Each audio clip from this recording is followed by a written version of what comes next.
உடல் எடையை குறைப்பதற்கு நம்ம ஹை புரோட்டீன் உள்ள தோசை உங்களுக்கு செஞ்சு காமிக்கிறேன்.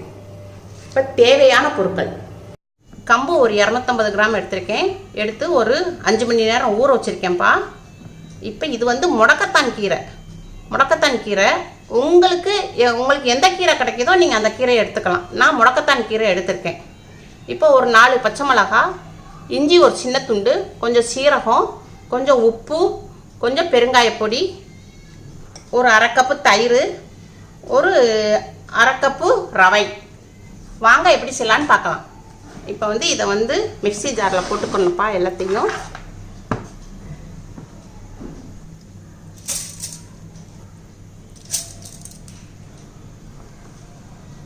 கீரை, முடக்கத்தான் கீரை.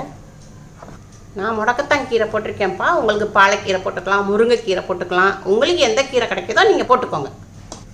பச்சை மிளகாய், இஞ்சி, சீரகம், தயிர், ரவை. இப்போ நான் மிக்சியில் அடிச்சுட்டு வந்து கட்டுறேன்ப்பா. தோசை மாவு ரெடி ஆகும்.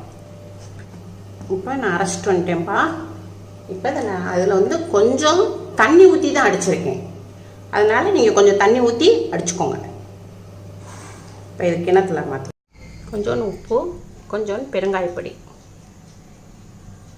இப்போ நல்லா இதை மிக்ஸ் பண்ணிக்கிறோம். தோசை ஊற்றுற அளவுக்கு நம்ம அந்த பதத்தில் இருக்கணும் மாவு. கொஞ்சம் வேணும்னா நீங்கள் கொஞ்சம் தண்ணி சேர்த்துக்கணும்.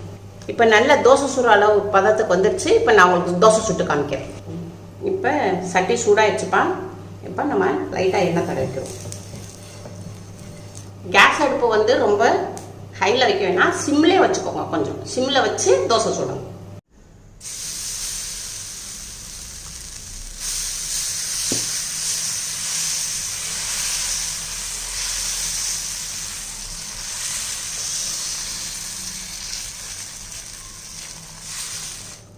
நம்ம டெய்லி அரிசி மாவு தோசை தான்ப்பா சாப்பிட்றோம்.